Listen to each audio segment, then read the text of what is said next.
এবং তাদের সাংগঠনিক ক্ষমতা কতটা সেই প্রমাণ আমরা পেয়েছি।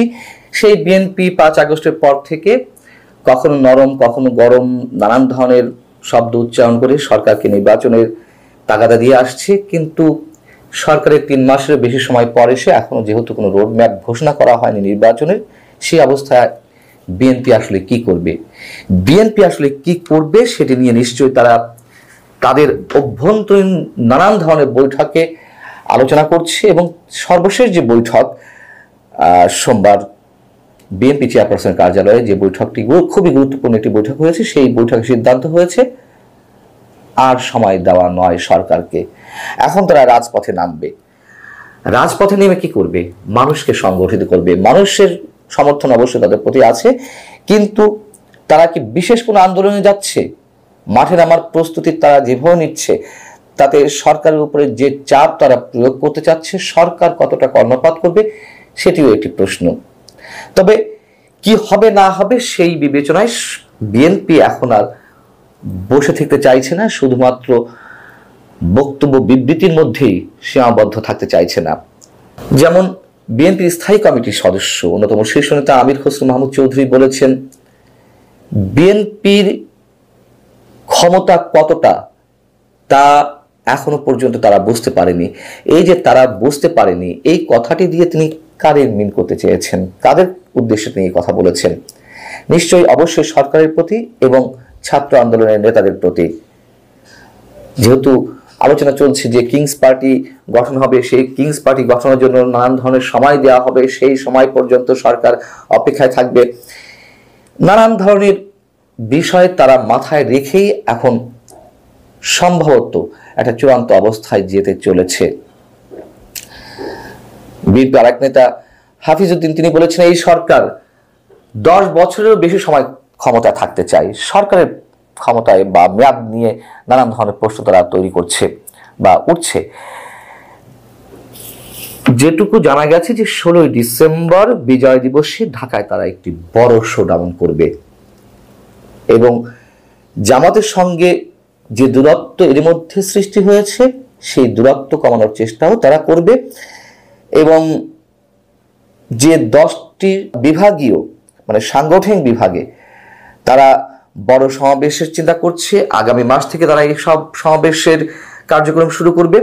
নতুন করে উপদেষ্টা পরিষদের যে 3 মুখ যুক্ত হয়েছে তার মধ্যে 2 জনকে নিয়ে নানান ধরনের আপত্তি বৈষম্যবিরোধী ছাত্র আন্দোলনের পক্ষ থেকে রয়েছে। তারা উপর থেকে যদিও এটিকে সমর্থন করছে, হ্যাঁ বিতর্কিত হবে যাদেরকে নিয়োগ দেওয়া হয়েছে তাদের পদত্যাগ করা উচিত কিংবা অপসারণ করা উচিত, কিন্তু আমি যতদূর জানি তারা আসলে এটি নিয়ে আর বেশি মাথা ঘামাবে না। মানে ছাত্রদের তালে তাল দিতে হবে বা তারা যা দাবি করছে সেটিকে সমর্থন দিতে হবে, এটি হচ্ছে আমি যতদূর ভিতর থেকে শুনেছি। তো এই অবস্থায় এসে সেই বৈঠকে অর্থাৎ বিএনপি চেয়ারপারসনের গুলশানের কার্যালয়ে যে বৈঠকটি অনুষ্ঠিত হয়েছে তারা বলছে যে 5 আগস্টের পরে পরিবর্তিত পরিস্থিতিতে প্রশাসন ও মাঠ প্রশাসন সহ বিভিন্ন প্রতিষ্ঠানের গুরুত্বপূর্ণ পদগুলোতে পদায়ন নিয়ে বিভিন্ন পর্যায়ে নানা আলোচনা হচ্ছে। আলোচনা বলতে এই যে বিভিন্নভাবে পদায়ন চলছে, নিয়োগ দেওয়া হচ্ছে প্রশাসন বিভিন্ন পর্যায়ে, এখানে তো আমরা জানি যে জামাতে ইসলামী একটি বড় প্রভাব রয়েছে। বিএনপি নিশ্চয়ই সেই বিষয়টিকে ভালো চোখে দেখছে না। ভালো চোখে না দেখলেও তাদের আন্দোলনের জন্য সহযোদ্ধা প্রয়োজন। সহযোদ্ধা হিসেবে তারা জামাতের সঙ্গে যে দূরত্ব তৈরি হয়েছিল সেই দূরত্ব আর বাড়াতে দিতে চায় না। এবং যে বিষয়টি আলোচনায় এসেছে এর আগেও আমি বিষয়টি সম্পর্কে বলেছি,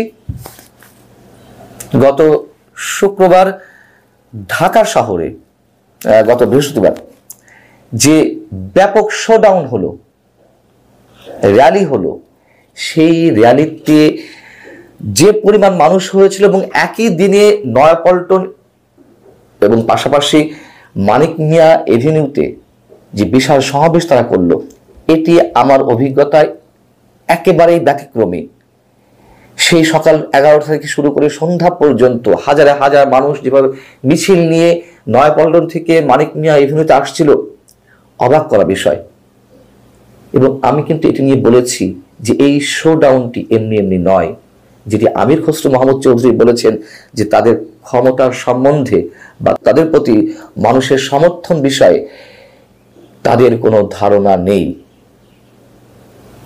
আমরা দেখেছি বৈষম্যবিরোধী ছাত্র আন্দোলন ব্যানারে ছাত্ররা কোনো দাবি দাওয়া আদায়ের জন্য যেভাবে গণজমায়েতের চেষ্টা করে, আগে যেমনটা হতো এখন নিশ্চয় তেমনটা হচ্ছে না, তারপরও সেটিকে সামনে রেখে বিএনপির এই শোডাউন, যে তোমরা ভুলে যেও না আমাদের প্রতিও মানুষের কতটা সমর্থন রয়েছে। এবং নিশ্চিতভাবে সেদিন বিএনপির সমাবেশে বা র্যালিতে যে পরিমাণ মানুষ হয়েছিল, এখন তার 20 ভাগের 1 ভাগও মানুষ বা আরো বেশি মানে কম হতে পারে, সেই ধরনের মানুষ জমায়েত করতে পারবে না ছাত্ররা।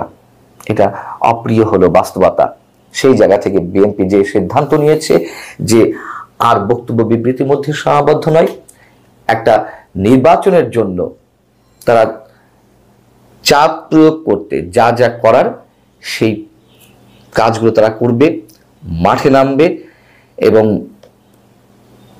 জনমত সৃষ্টির একটা বিষয় তারা এর মধ্যে সম্পন্ন করেছে।